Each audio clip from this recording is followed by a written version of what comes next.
Podem ficar, amados, sentados. Ontem também estivemos na inauguração da nova casa de oração em Mãe Martins, onde está o pastor Nuno Fernandes. Graças a Deus porque o Senhor deu-lhes uma nova casa e uma boa casa, uma bonita casa. Hoje eu vou estar esta tarde a pregar lá. É uma casa com capacidade para 200 pessoas, glória a Deus, muito melhor que a anterior, que já tinha muitos anos. Então oremos também, não é, por a obra lá em Mãe Martins e que o Senhor continue a usar os seus servos, o pastor Nuno e a sua esposa, a irmã Ana, e eles possam ser também uma grande bênção ali naquele lugar de Sintra, está bem? Então não esqueçamos também de orar por eles. Graças a Deus, irmãos, pela oportunidade que o Senhor nos dá a cada dia de podermos meditar na sua palavra, de podermos orar, de podermos falar com Ele. E nós estamos hoje a celebrar os 20 anos da nossa associação. Como os irmãos sabem, hoje não é uma associação, em termos jurídicos é uma IPSS, portanto muda um bocadinho só, mas foi há 20 anos atrás que uns quantos homens e mulheres aqui nesta igreja decidimos começar com esta associação. Eu não sabia, já passaram 20 anos, não é? E graças a Deus porque a ACEDA tem sido um dos nossos braços sociais da igreja, com parcerias com as câmaras municipais e também fazendo o seu melhor em várias áreas. Já são muitos anos que trabalhamos no sentido de ajudar parte dos problemas sociais desta cidade. Recentemente, portanto, a ACEDA foi convidada também, agora esta semana, para fazer parte, mas isso depois a ACEDA vão explicar, não é? Fazer parte de algo também que tem a ver com a Câmara Municipal e aqui em Almada, no sentido da ajuda social. Então nós ficamos contentes porque o Senhor tem usado a ACEDA como um braço social para poder minimizar alguns dos problemas que estes concelhos, Almada, Seixal, Sesimbra têm, e também em todas as áreas tem sido bom. É verdade que somos tão poucos, gostaria que houvesse mais sócios, mais irmãos a participar, mas também isto está provado que em todo lado é assim, mas uma coisa é certa, às vezes com poucos tem-se feito mais do que às vezes até as próprias entidades do Estado que gastam tanto e depois não fazem quase nada. Nós com pouco conseguimos fazer muito porque especialmente há amor, há dedicação, isso é importante. E queremos agradecer a todos os irmãos que durante estes anos têm feito parte dos órgãos sociais da ACEDA e que têm trabalhado e feito o seu melhor, voluntários também, muitos irmãos voluntários, e isto tem permitido chegarmos até onde chegamos. É verdade que melhorar é sempre bom e devemos procurar melhorar e seguir em frente. E precisamente eu nesta manhã vou falar de um tema que eu quero vos dizer que em praticamente 40 anos de ministério eu nunca tinha ouvido ninguém pregar sobre isto. É o social na Bíblia. Isto vem dizer que há lacunas no nosso meio. Muitas vezes prega-se muito sobre uma área, mas há áreas que estão na Bíblia que não são pregadas. Eu lembro-me há uns anos atrás, eu estava com alguns autarcas de Vila Franca de Xira e eu fui falar sobre esta área. E eles no final vieram ter comigo e disseram: não sabíamos que a Bíblia falava tanto de aspectos sociais. E ficaram admirados como é que a própria Bíblia ajuda-nos a entender o social. E nós temos um problema, é verdade, que em alguns meios evangélicos, algumas vezes existe a dificuldade em lidar com estes temas que tenham aspectos sociais. Talvez por causa da doutrina da salvação ser bastante clara para nós, que é pela graça e não pelas obras que somos salvos. A Igreja Católica, infelizmente, não prega assim. A Igreja Católica acha que o homem tem que fazer obras para se salvar. E talvez em oposição a essa doutrina que errada, a Igreja Evangélica tem feito uma certa oposição ao trabalho social. Mas eu gostaria de, nesta manhã, desmistificar este assunto do social, porque o social é tão importante que está na Bíblia. É verdade que o homem pode ganhar todo o mundo, se perder a sua alma, está eternamente perdido, mas não é menos verdade que nós, os crentes, somos chamados por Deus a fazer boas obras. A Bíblia é clara nisto. Ou seja, eu não faço boas obras para me salvar, mas eu faço e tu deves fazer boas obras porque és salvo. E essa é a diferença. Então nós nunca faremos nada para Deus à espera de receber a salvação, porque a salvação foi uma dádiva de Deus. Por isso, Paulo diz, pela graça sois salvos. Isso não vem de vós, é um dom, é uma dádiva, é um presente de Deus.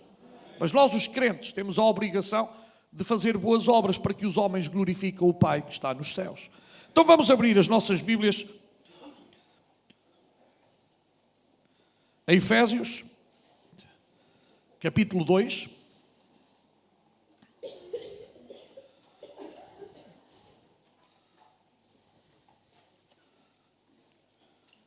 Versículo 8.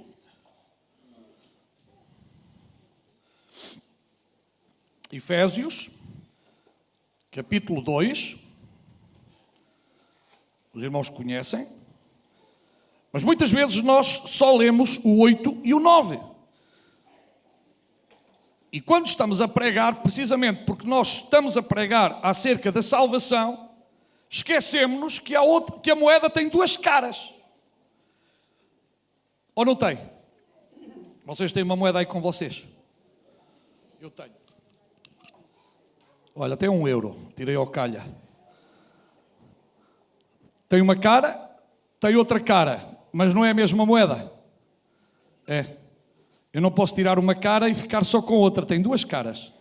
Mas é a mesma moeda. É por isso que muita gente tira coisas da Bíblia e não deve tirar. Porque a Bíblia é um todo. E ninguém tem o direito nem de acrescentar, nem de tirar. Então, recordemos isto.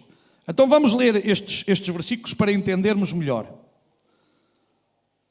Versículo 8. Porque pela graça... O que é a graça? Um favor imerecido de Deus. Ou seja, você não paga nada, mas você tem algo que lhe é oferecido.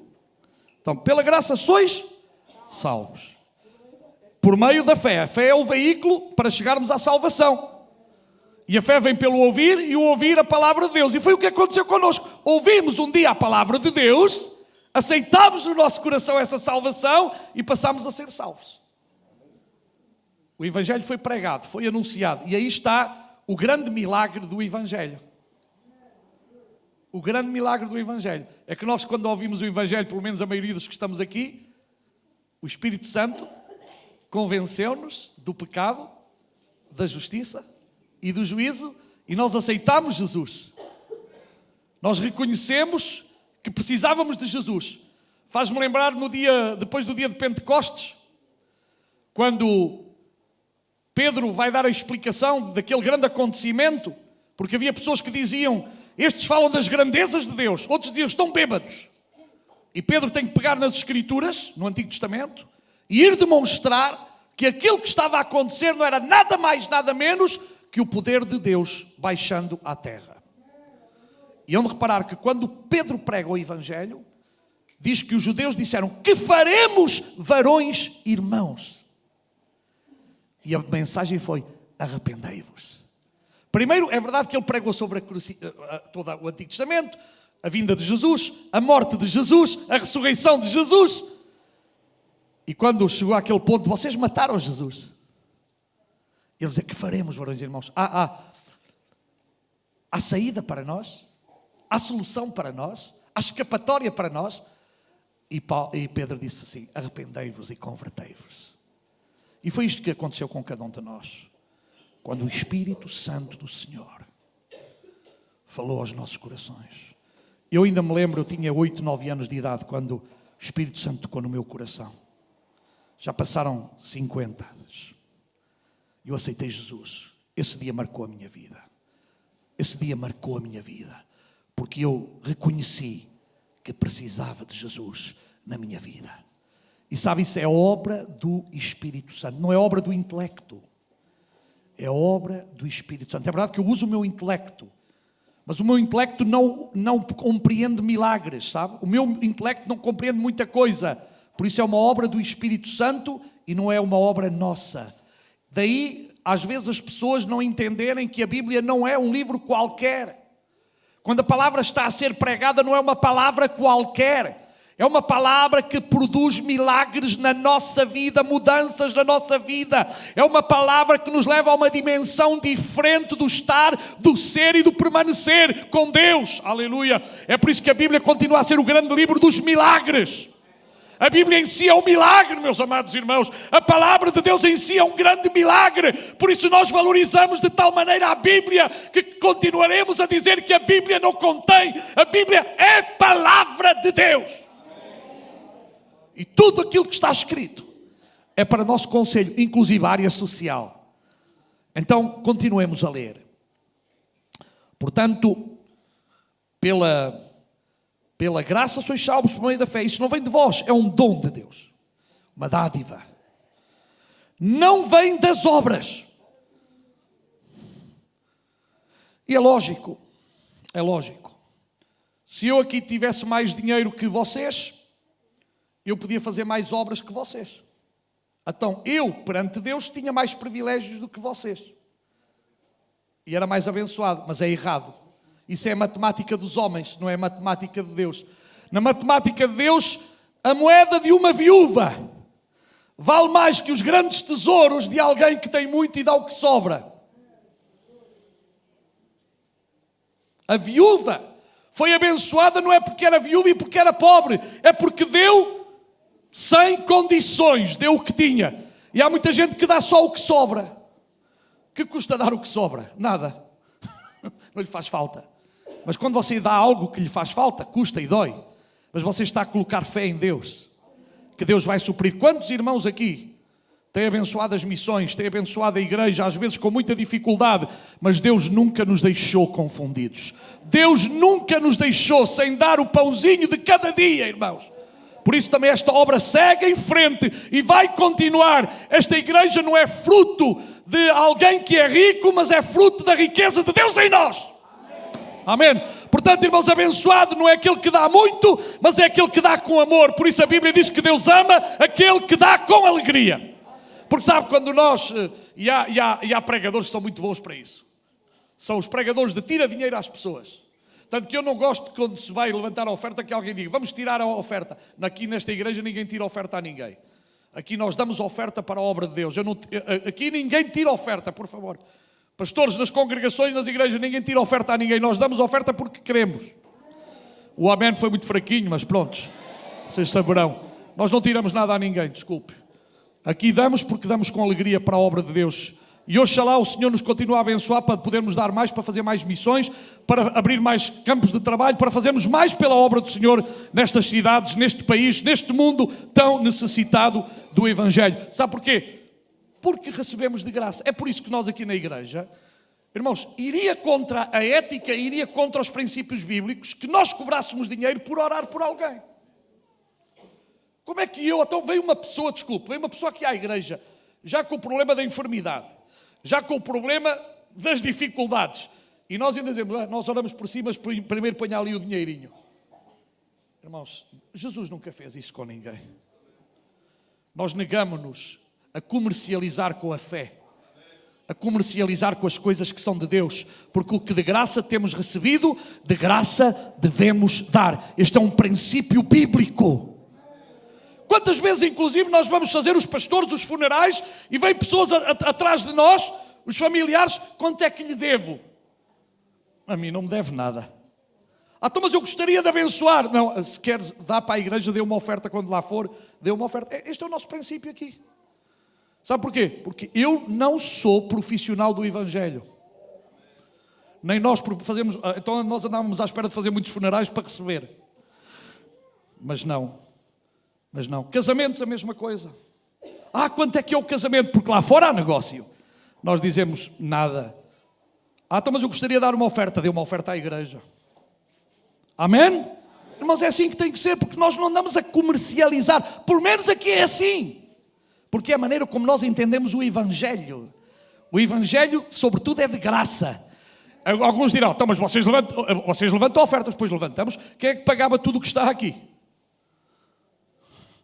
No outro domingo, foram prestadas contas a esta igreja. Onde foi projetado o dinheiro que entrou, o dinheiro que saiu, o património da igreja, onde está cada coisa. Porque nós não temos vergonha de nada. Andamos na luz como Jesus está na luz. Então esta é uma igreja transparente, que aquilo que entra foi mostrado. Entrou tanto para as missões, saiu tanto em conceitos tais. Porquê? Porque nós não temos vergonha nem medo de nada. Nós não estamos aqui para esconder absolutamente nada. Porque se somos filhos de Deus, somos filhos da luz. E os filhos da luz são transparentes. Amém? Não tem negócios escuros, não tem nada. A liderança desta igreja não toca em dinheiro. Nem lhe interessa tocar em dinheiro, irmãos. Isto não é coisa nossa. Nosso é o aspecto espiritual. Porque nós gostamos que o povo de Deus desta igreja se sinta bem e saiba que os seus pastores são sérios e que tudo está em ordem. Que no outro lado não seja o problema dos outros. Eu com os outros posso ir bem. Eu quero ser transparente. Eu quero que a igreja que pastoreio seja transparente. Eu quero que aqueles que trabalham comigo sejam transparentes. E é isto que nós temos que viver. Porque este é o evangelho da graça. Amém? Agora vem assim. Não vem das obras, para que ninguém se glorie. Amém? Agora diz, porque somos feitura sua. E agora querem ler todos comigo? Criados em Cristo Jesus para quê? Então há um propósito. E o propósito é que os cristãos façamos boas obras. Se há boas obras, também há más obras. Deus chamou-nos como cristãos, não somente para proclamar o evangelho poderoso de nosso Senhor e Salvador Jesus Cristo, que é sem dúvida a primeira finalidade da igreja, pregar, ide e pregai o evangelho a toda a criatura, mas também fomos criados para quê? Para as boas obras.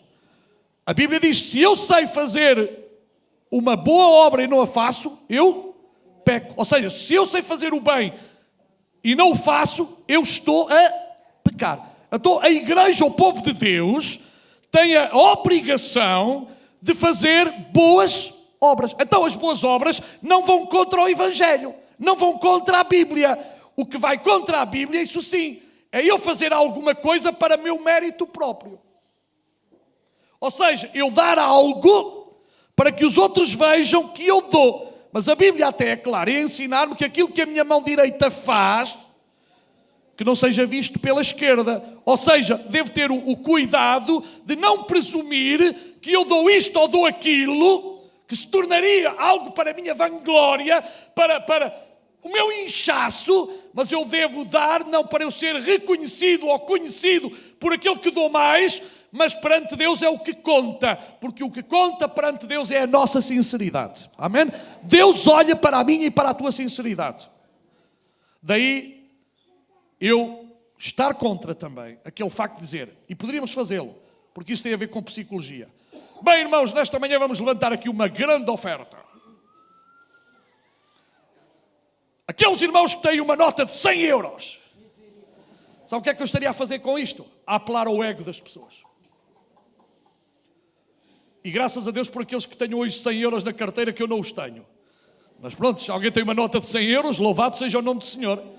Que o Senhor o abençoe e possa abençoar a obra de Deus. Mas os irmãos já viram, se houver 2 ou 3 que têm notas de 100 e aqueles que não têm, estão a ser evidenciados, não é? Ou seja, uns podem mais, outros podem menos. Por causa de não existir esse princípio, a Bíblia diz, o que a tua mão direita faz, não saiba a tua esquerda. Que é para eu não diminuir aqueles mais necessitados e os mais pobres. Porque para Deus tem valor o euro, ou tem valor os 100, ou os 1000, ou os 2000. E graças a Deus, irmãos, pela sensibilidade que há nesta igreja. Outro dia, eu fiquei muito sensibilizado. Houve uma querida irmã que disse, pastor, está aqui para a ajuda da carrinha. Eu não vou dizer o nome, porque ela também não quer, e é verdade, e é assim que deve ser, mas graças a Deus aquela irmã deu uma grande oferta. E eu sei que é uma pessoa humilde, mas ela tinha para ajuda, porque viu a necessidade. A semana passada, outra pessoa também fez o mesmo. Eu não vou dizer quantidades, mas é uma boa oferta. Está aqui para a missão. Oh, irmãos, e nós estamos a passar agora um momento difícil por causa dos transportes das missões. Olha, foi comprar-nos a nova carrinha e a velha pifou totalmente. Quer dizer, já não andava. Agora está a arranjar, são mais o arranjo. E, irmãos, que não entendem, são 2.500 euros de arranjo só.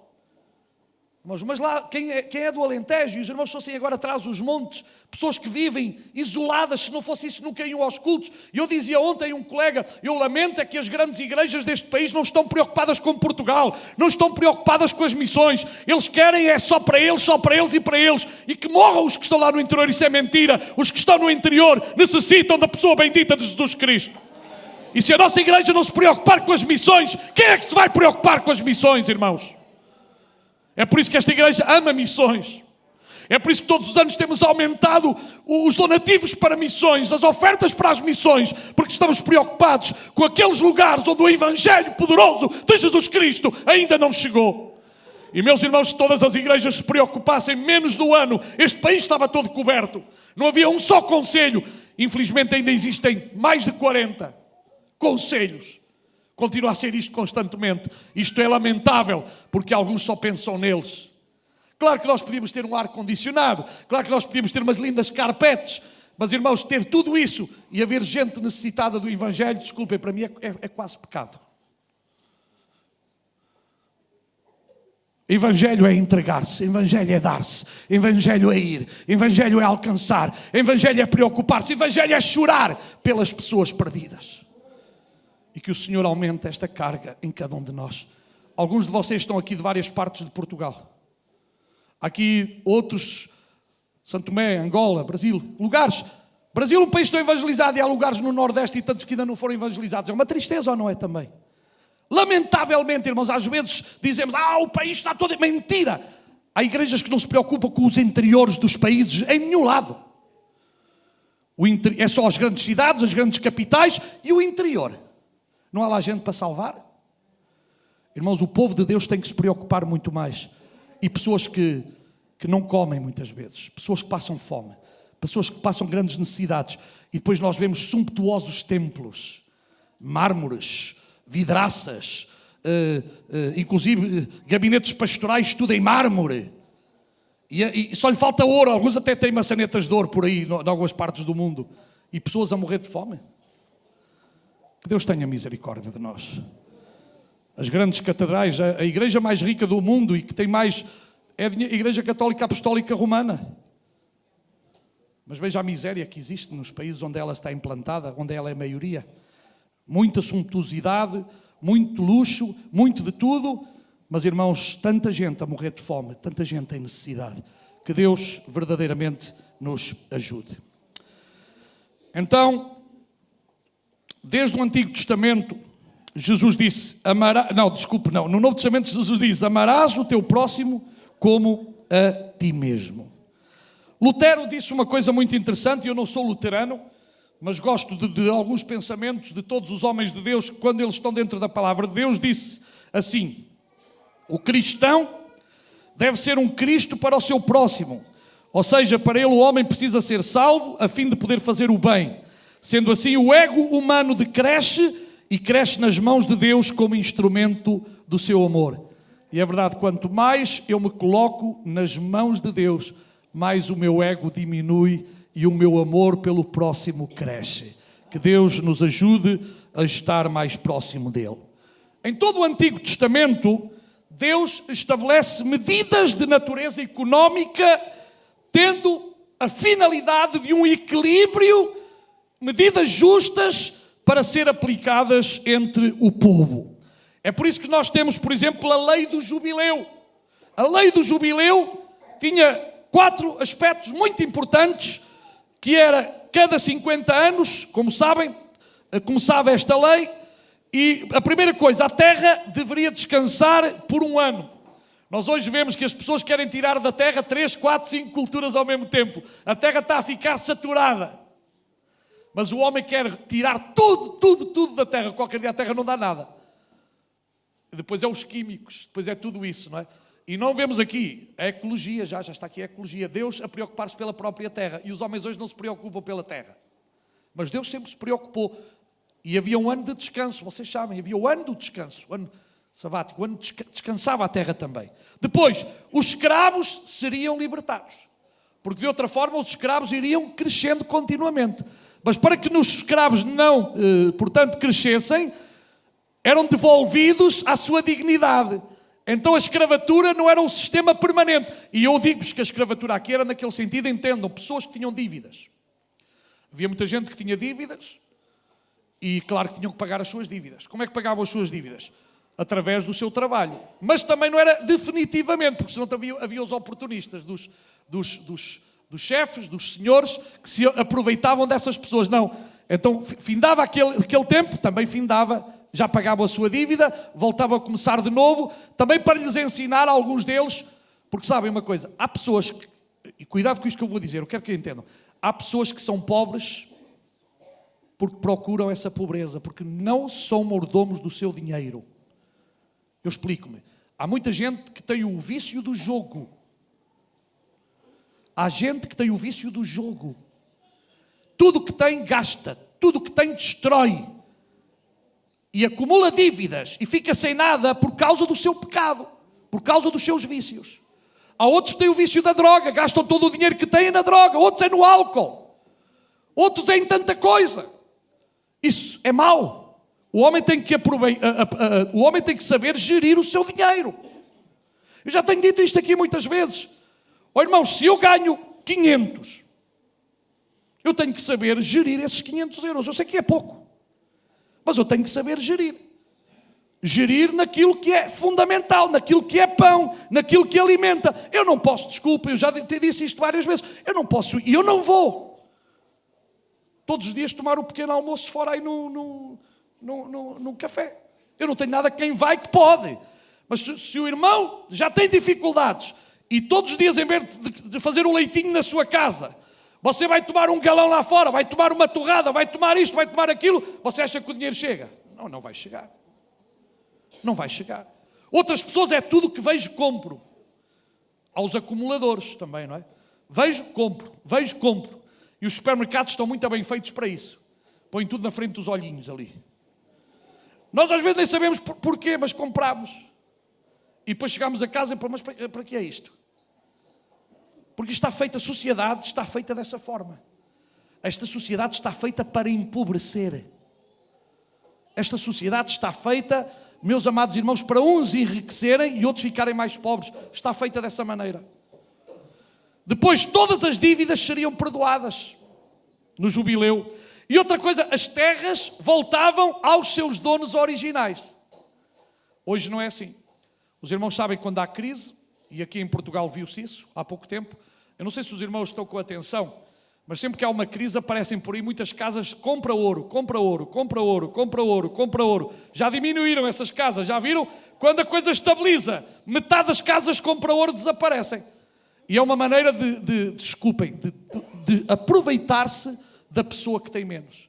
Muitas vezes é um pouco de ouro que tem do avô, da avó, da mãe, do pai, que ficou lá para uma emergência, estava lá. Agora ficou sem nada, por causa do oportunismo. E, amados irmãos, deixai-me dizer uma coisa. Nós não podemos confiar mesmo no sentido do Estado, da nação. Eu confio em Deus. Por exemplo, agora o Estado perdoou à Brisa milhões. Se você dever um euro, você está feito ao bife. Se você não souber que deve 1 euro, daqui a um ano você deve não sei quantos. Empresas riquíssimas, o Estado perdoa-lhes. É a tal injustiça do Estado, do nosso Estado. Deus é contra tudo isto. Deus fala, eu não vou ter tempo de falar todos estes aspectos, mas no Antigo Testamento estas situações eram postas em tela de juízo, dizendo que os governantes não deviam fazer isso. Mas muitas vezes os governantes fazem que o pobre ainda seja mais pobre, com medidas injustas. Irmãos, e a prova está que nós vivemos numa sociedade totalmente injusta. Por isso eu não acredito mais nesta sociedade, eu acredito na sociedade divina. Está a perceber? Eu estou à espera de novos céus e nova terra, onde habita a justiça. Se os irmãos ainda estão à espera que isto cá no mundo melhor, estão enganados. Estão enganados. Porque a única justiça que haverá é um dia no céu. Aqui não há justiça, irmãos. Não pensem, e desculpem agora quem está aqui, que pense de outra forma, mas mostre-me que existe essa justiça. Então como é que é possível que haja reformas em Portugal de 200 euros e os políticos só para ajudas de custo, alguns recebem 5.000 euros? E acham que é pouco. Isto é uma justiça social, uma viúva, uma senhora que vive sozinha, uma pessoa da terceira idade que precisa de gastar dinheiro em medicamentos, isto e aquilo, com 200 euros sobrevive. Estamos a viver numa injustiça. Só por dizer que eu não estou preocupado naquele sentido. Entendam-me, eu sei que isto um dia acabará. Mas eu não tenho visto nenhuma melhora neste sentido. Porque, irmãos, quem governa torna-se corrupto, geralmente. São poucos aqueles que não o são. Sabem porquê? Porque não têm temor a Deus. E nós, em todas as áreas da nossa vida, temos que ter temor a Deus. Onde estejamos a servir, temos que ter temor a Deus.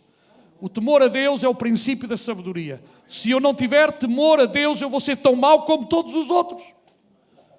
Que Deus nos guarde e nos ajude a não sermos corruptos, nem a corromper sequer. Então, no Antigo Testamento, havia uma preocupação muito grande com as viúvas, os órfãos e os estrangeiros. Viúvas, órfãos e estrangeiros eram os 3 grupos mais vulneráveis da sociedade. E ainda hoje é assim. Os irmãos sabem que, graças a Deus, melhorou bastante. Hoje, aqueles que têm, pelo menos, um sistema social, quando o marido morre, a viúva, se o marido estava a trabalhar, fica com alguma coisa, mas antes não ficava com nada. A viúva vivia às custas daquilo que as pessoas lhe davam. Daí Deus ter criado leis para que as viúvas e os órfãos e os estrangeiros pudessem sobreviver. Deus conhece muito bem o coração do homem e sabia que se Deus não implementa uma lei, os homens não fazem caso da lei de Deus. A prova está aqui, que nós temos aqui uma lei e muita gente, ninguém quer saber da palavra de Deus. Mesmo nós, às vezes, os crentes, conhecemos a Bíblia e também não aplicamos a Bíblia à nossa vida, ou não é verdade? Há aqui tanta coisa que nós às vezes não cumprimos e devíamos cumprir. E devemos cumprir. Olha, o amém hoje está fraco. Devemos cumprir ou não devemos cumprir? Devemos cumprir. Ela é a palavra de Deus, é para ser cumprida. Então, meus amados irmãos, naquele tempo, uma viúva perdia os seus filhos. E nós temos um exemplo fantástico na Bíblia, que é o exemplo de Ruth e Noemi. Que o livro de Ruth é fantástico. Noemi, uma judia que tinha ido com o seu marido e com os seus filhos para fora de Israel.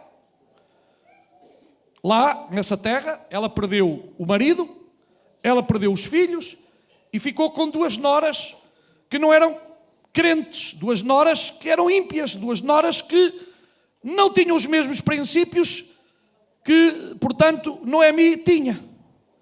E chegou o momento em que Noemi disse: eu não estou aqui a fazer nada, estou numa terra estranha, vou voltar à minha terra. Pelo menos na minha terra há algumas leis que permitem a minha sobrevivência. E é interessante que a sua nora, ela disse: eu não te deixarei, eu irei contigo. O teu Deus será o meu Deus, o teu povo será o meu povo. É interessante, Ruth acompanhou Noemi até à sua terra. Depois tem outro detalhe muito grande: não foi a sua sogra que foi atrás dos segadores para ficar com os restos da colheita, mas foi a nora que foi apanhar para sustentar a sua própria sogra. Isto é muito bonito, é uma mensagem de amor tremenda de uma nora pela sogra. Nem todas as sogras são mazinhas, está bem? Há sogras muito boazinhas. Que Deus abençoe as nossas sogras. Amém. Amém. Eu não tenho sogra, portanto, não sei se sou mais feliz, se sou menos infeliz, não sei, não tive, não posso dizer nada. Mas há de tudo na vinha do Senhor. Há quem tenha boas sogras e agradeça pelas boas sogras. E se você tem uma má sogra, agradeça para que o Senhor a leve para a sua presença rapidamente. Aleluia. Glória a Deus. Se o Senhor ouvir as suas orações, tira-lhe o grande problema da sua vida. Aleluia. Aleluia. O Senhor é bom. Deuteronômio, capítulo 24, versículo 19 a 22. Esta era a lei. Quando no teu campo colheres a tua colheita e esqueceres um molho no campo, não tornarás a tomá-lo. Para o estrangeiro, para o órfão e para a viúva será, para que o Senhor teu Deus te abençoe em toda a obra das tuas mãos. Quando sacudires a tua oliveira, não voltarás para colher o fruto dos ramos. Para o estrangeiro, para o órfão, para a viúva será. Quando vindimares a tua vinha, não voltarás para rebuscá-la. para o estrangeiro, para o órfão e para a viúva será, e lembrar-te-á de que foste servo na terra do Egito. Portanto, te ordeno que faças isso.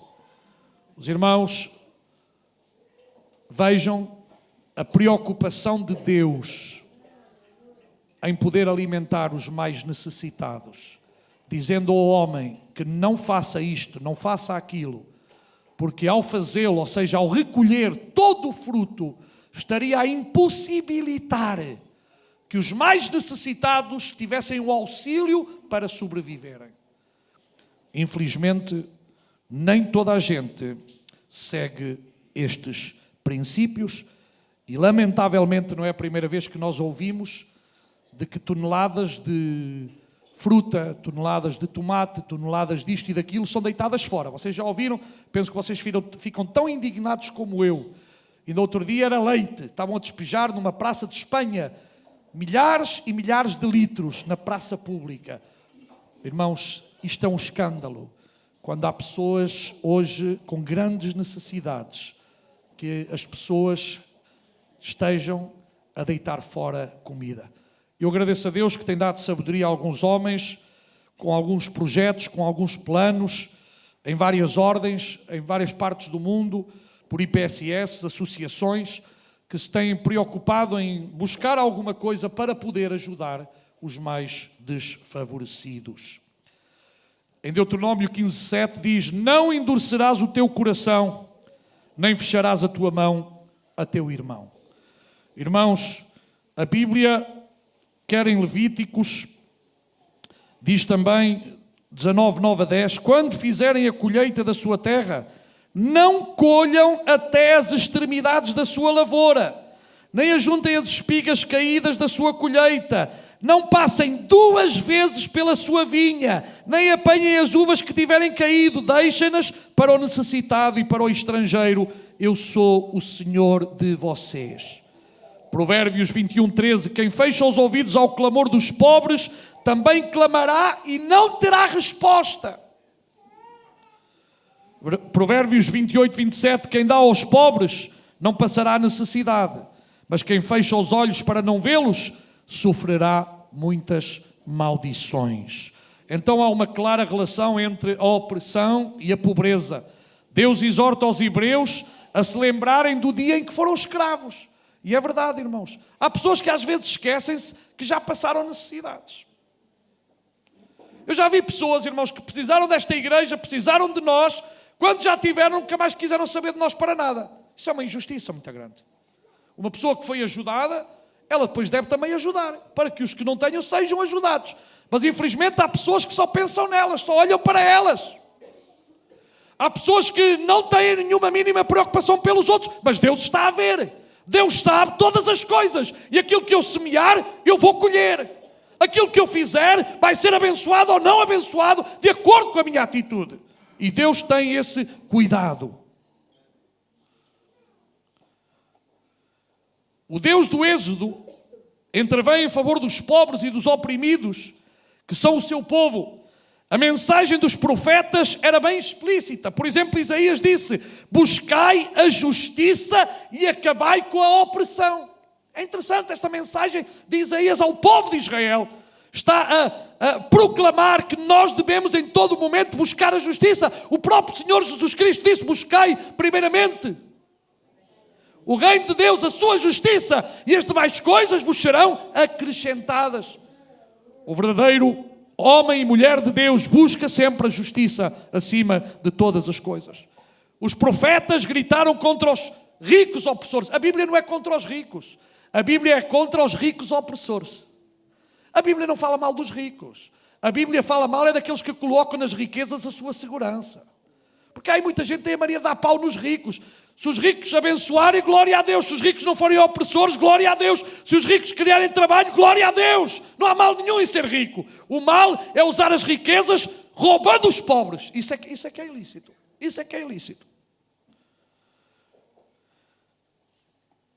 Por exemplo, Ezequiel, outro profeta, ele vai censurar os ricos por acumularem inescrupulosamente propriedades com fins especulativos. Ezequiel 22, 29, aqueles que acumulavam para especular, que é o que estamos a ver hoje aqui. Com as rendas, agora o que está a acontecer em Portugal. Há uma especulação. Outro dia crise, agora é especulação já. Mas isto acontece em todos os países, isto é cíclico. Isto fala da maldade do homem. O homem só vê dinheiro, só vê cifrões, o homem só quer atingir os seus objetivos. Isto está errado.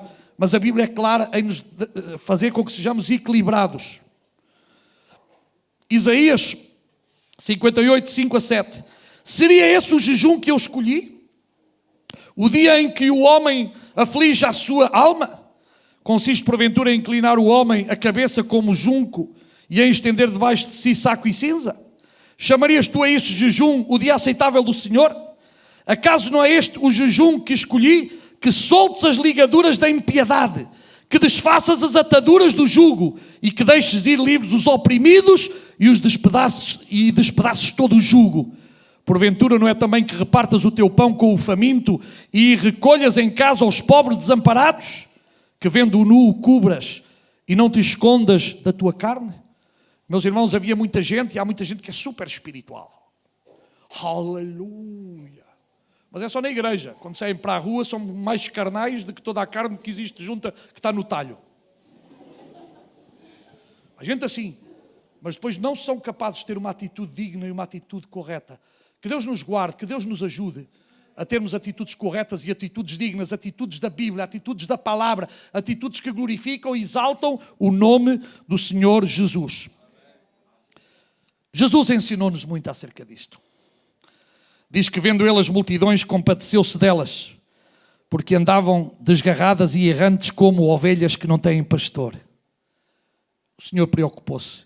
Imaginem, inclusive, quando o Senhor estava lá a dar o grande sermão e disse aos seus discípulos: dai-lhes vós de comer. E os discípulos, a primeira coisa que pensaram foi no dinheiro. É muita gente, nós não temos dinheiro, como é que nós podemos? E às vezes nas igrejas nós encontramos esta mentalidade. Uma mentalidade de pobreza. Irmãos, nós não temos que olhar para os milagres de Deus. Deus continua a ser Deus de milagres. Dai-lhes vós de comer. Deus manda-nos a nós dar de comer. É verdade, irmãos, que neste mundo há muito oportunista. Os irmãos sabem que hoje há grupos profissionais da pedinchice. Nós já tivemos pessoas ali na porta da igreja que eu conheço muito bem, moram ali no Feijó, todos os dias há uma carrinha que recorre a um grupo de pessoas que vão estar a pedir em vários sítios estratégicos, são profissionais do roubo, não são pedintes. E às vezes há irmãos que pensam que dar, eu gosto de dar a quem eu sei que estou a dar. Porque nós já demos comida e a comida foi posta ali no caixote do lixo em frente. Isso não são pessoas necessitadas, são pessoas que se aproveitam das oportunidades. E às vezes pensam que nós, como igreja, somos parvalhões estúpidos que andamos aqui. Nós não somos parvos nem estúpidos.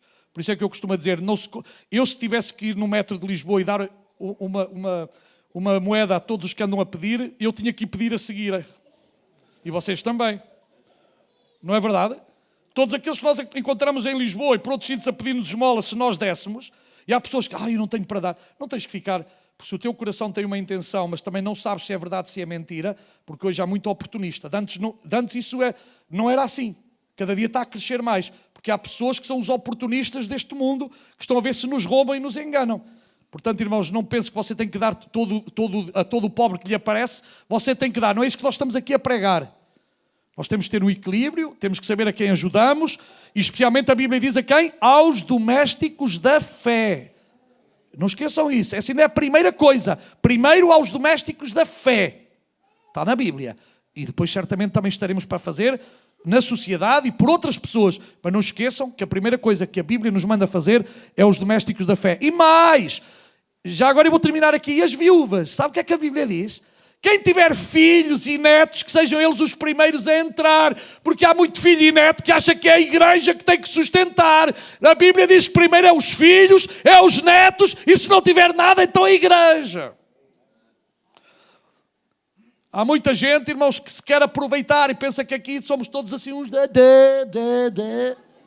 Nós não somos dadá. Está a entender? Se você não é o exemplo para os seus pais, para os seus avós, você não tem moral nenhuma, à luz da Bíblia. A primeira preocupação deve ser dos filhos. Depois dos netos, se não tiver. E depois, se não houver mais ninguém, aqui estamos. Não ouvi um grande amém, mas enfim, também não tenho que ter améns todos os dias, não é? Nem toda a hora, nem todo o momento. Mas eu faço isto só por uma curiosidade, não é? Que é para ver se vocês estão aqui vivos e não estão a dormir. Amém. Porque esta hora é um bocado difícil. Hoje dormimos todos uma horinha a menos. O normal é que tenhamos vontade de dormir. Bem, irmãos, eu não vou alongar mais, porque também a Seda vai participar nesta manhã. Mas já agora vou terminar com isto, que é para os irmãos verem que o que eu estou a falar está na Bíblia. 1 de Tito 5, 3, 16, e vou terminar aqui.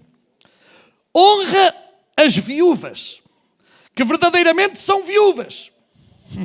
Porque é que será que verdadeiramente são viúvas? É porque havia algumas que não eram viúvas. Faziam-se viúvas. Mas se alguma viúva tiver filhos ou netos, aprendam primeiro a exercer piedade para com a sua própria família e a recompensar seus pais, porque isto é bom e agradável diante de Deus. Ora, a que é verdadeiramente viúva e desamparada, espera em Deus e persevera de noite e de dia em rogos e orações. Mas a que vive em deleites, vivendo, está morta. Aquelas viúvas alegres. Nós temos a expressão aqui em Portugal que é a viúva alegre. Aquela viúva no dia que morre o marido já vai para a festa. Há outras que vão para o cabeleireiro. Aleluia. Aleluia. Mas se alguém não tem cuidado dos seus, e principalmente dos da sua família, negou a fé e é pior que o infiel. Irmão, isto é muito forte o que está aqui, mas está na Bíblia. Está na Bíblia. Nunca seja inscrita viúva com menos de 60 anos. Por que será? É normal. A mais jovem ainda pensa em casar. E glória a Deus que as viúvas que se casem e fiquem alegres e abençoadas. Eu oro a Deus para que os viúvos se casem, aqueles que puderem, claro. Agora há idades que é muito mais difícil. Sabe porquê? A adaptação. A adaptação às vezes não é fácil. Claro que o ideal é toda a pessoa gosta de ter companhia. Ninguém gosta de viver sozinho. Mas sabe uma coisa, já vi casos darem-se muito bem e já vi casos darem-se muito mal. Isto é um caso sério. Porque a gente com uma certa idade já não mudamos a nossa forma de ser nem de estar. Ou não é? Mesmo quando nos casamos jovenzinhos ainda andamos a aprender, ainda andamos a acomodar-nos. Ou não é assim? Não é, Maria? Ainda estamos a aprender um com o outro. Ainda estamos na escola.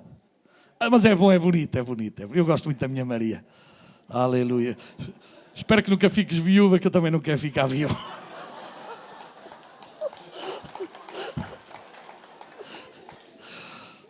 Mas pronto, mas eu gosto muito da minha mulher. Eu não quero é que ela fique mesmo viúva. Eu prefiro que ela vá primeiro, mas... É uma brincadeira, é uma brincadeira. Não prefiro nada, eu preferia que o Senhor nos leve. Essa é a minha preferência, que o Senhor nos venha buscar. Maranata, Maranata. Vem, Senhor Jesus. Então, nunca seja inscrita viúva com menos de 60 anos. E só a que tenha sido mulher de um só marido. Por que será? Não me perguntem a mim, perguntei ao Senhor. Eu posso responder, mas hoje não tenho tempo. Tendo testemunho de boas obras. De boas obras. Veja lá o que essa viúva tem também. Se criou os filhos, se exercitou a hospitalidade, se lavou os pés aos santos, se socorreu os aflitos, se praticou toda a boa obra. Porque sabe, há algumas que acham que vão viver toda a vida. E quando são jovens não fazem nada disto. Mas depois quando são velhas, estou abandonada. Até qual foi o seu tratamento para com os seus filhos? E qual também foi o seu tratamento para com os seus netos? Você deu palavras aos seus filhos, aos seus netos? Você foi amiga? Você foi uma pessoa sociável para os outros? Porque há pessoas que não o são e depois querem. Há pessoas que são mazinhas, são tortas. Estou a dizer uma mentira. E meu irmão, se você é torto, se você é torta, e se você não mudar, você vai ficar sozinho. Deixe de ser torto, deixe de ser torta para a sua nora, para o seu filho, para quem quer que seja. Se você na sua velhice quer ser abençoado, quer ser abençoada. Porque há pessoas que pensam que eu sou torto, eu sou sempre assim. Faz valer aquela novela que andou por aí, eu sou sempre assim. Não, não és nada, com a ajuda de Deus podes mudar, podes ser bom para os outros. Ser bom, ser amável, ser simpático, ser colaborador, ser colaboradora. Mas não admitas as viúvas mais novas, porque quando se tornam levianas contra Cristo, querem casar-se. Tendo já a sua condenação, a condenação é voltar a casar-se. É por isso que os homens são mauzinhos. Por haver aniquilado a primeira fé. E além disto, aprendem a andar ociosas de casa em casa, e não só ociosas, mas também paroleiras e curiosas. Ai, Senhor, isto hoje está aqui forte a coisa. Olha, não é dos homens, fala aqui das viúvas. Não, é para viúvas e para viúvos. Quando você anda a falar mais que a conta, já está a perder tudo. Não fale mais que a conta, não queira saber da vida dos outros, não se meta onde não é chamado. Há pais que se metem na vida dos filhos, arranjam encrenca, arranjam problemas. Não faça nada disso. Seja uma pessoa de paz. Amém? Seja uma pessoa de paz. E vou parar por aqui. Então, meus amados irmãos, nós como igreja temos a obrigação de nos preocuparmos também com os aspectos sociais. É verdade que a nossa primeira preocupação é o aspecto espiritual, é sem dúvida, a salvação da alma. A pessoa tem um encontro com Jesus, a pessoa nasce de novo, mas depois como igreja nós também temos que ter preocupações por aspectos sociais da igreja. Fiquemos em pé. Eu não sei se todos aqueles que estão aqui nesta manhã já aceitaram Jesus Cristo como Senhor e Salvador. E a primeira coisa, daí eu também dizer que nós temos é que a primeira coisa que o ser humano necessita é ter um encontro com Jesus. É esse encontro com Jesus que faz a diferença no nosso ser, na nossa vida. Você e eu precisamos de Jesus a cada dia. Se você ainda não entregou a sua vida, o seu coração a Jesus, e nesta manhã quer dizer, eu necessito de Jesus na minha vida, então levanta a sua mão como um sinal. Nós queremos orar a Deus por si.